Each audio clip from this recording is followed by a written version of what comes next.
जय माता दी। ओम भगवान श्री गणेशाय नमः। आज हम भाद्रपद संकष्टी गणेश चतुर्थी व्रत कथा का श्रवण करने जा रहे हैं। राजा नल की कथा। पार्वती जी ने गणेश जी से पूछा कि हे पुत्र, भादो कृष्ण चतुर्थी को संकट नाशक चतुर्थी कहा गया है, अतः उस दिन का व्रत किस प्रकार किया जाता है, मुझे समझाकर कहिए। गणेश जी ने कहा कि हे माता, भादो कृष्ण चतुर्थी सब संकटों की नाशक है, विविध फलदायक है एवं संपूर्ण सिद्धियों को देने वाली है। पूर्व वर्णित विधि से ही पूजा करनी चाहिए। हे पार्वती, इस व्रत में आहार संबंधी कुछ विशेषताएं हैं, उन्हें मैं बतला रहा हूँ।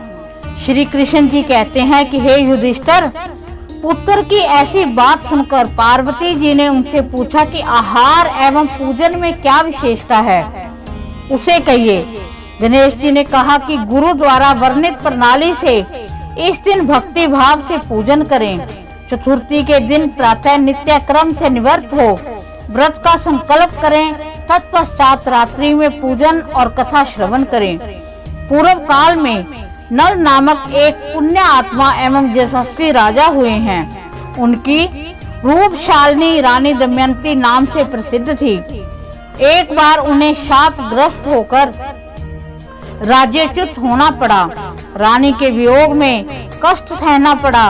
तब उनकी रानी दमयंती ने इस सर्वोत्तम व्रत को किया। पार्वती जी ने पूछा कि हे पुत्र, दमयंती ने किस विधि से इस व्रत को किया और किस प्रकार व्रत के प्रभाव से 3 महीने के अंदर ही उन्हें अपने पति से मिलाने का संयोग प्राप्त हुआ, इन सब बातों को आप बतलाइए। श्री कृष्ण जी ने कहा कि हे युधिष्ठिर, पार्वती जी के ऐसा पूछने पर बुद्धि के भंडार गणेश जी ने जैसा उत्तर दिया उसे मैं कह रहा हूँ, आप सुनिए। गणेश जी कहते हैं कि हे माता, राजा नल को बड़ी बड़ी आपदाओं का सामना करना पड़ा। हाथी खाने से, हाथी और घुड़साल से घोड़ों का अपहरण हो गया। डाकुओं ने राजकोष लूट लिया। अग्नि की ज्वालाओं में घिरकर उनका माल भस्मात हो गया। राज्य को नष्ट करने वाले मंत्री लोगों ने भी उनका साथ छोड़ दिया। राजा जुए में सब कुछ गवा बैठे। उनकी राजधानी भी उनके हाथ से निकल गई। सभी ओर से निराश और असहाय होकर राजा नल वन में चले गए। वन में रहते समय उन्हें दमयंती के साथ अनेक कष्टों को झेलना पड़ा। इतना ही नहीं, उनकी रानी से उनका वियोग हो गया। तत्पश्चात राजा किसी नगर में काम करने लगा, रानी किसी दूसरे नगर में रहने लगी। राजकुमार भी अनंतर नौकरी करने लगा।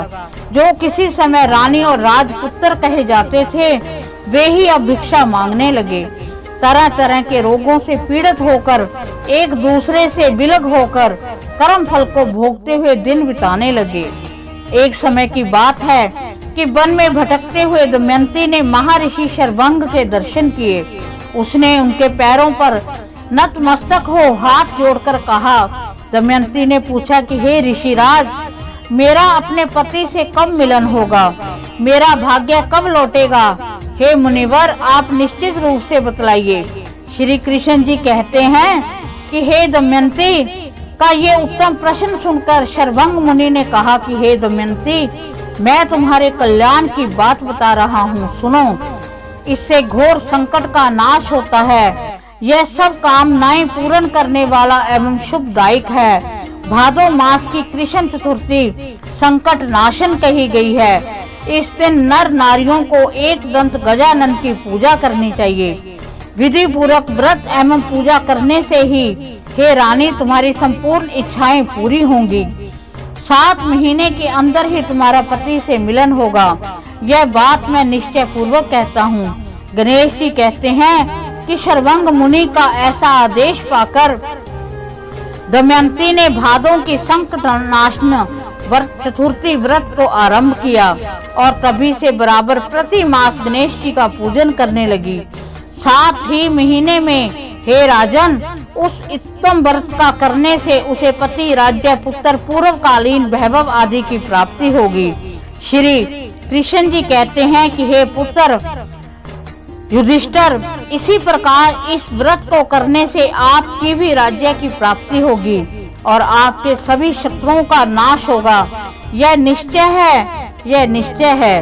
हे राजन, इस प्रकार मैंने सभी व्रतों में उत्तम व्रत का वर्णन किया है।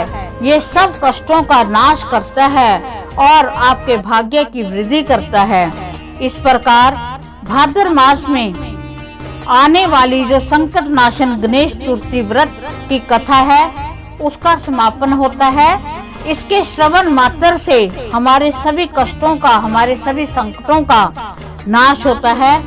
तो आज हम भगवान श्री गणेश जी से, माँ गौरा जी से हम प्रार्थना करते हैं कि हमारे सभी संकटों का नाश हो।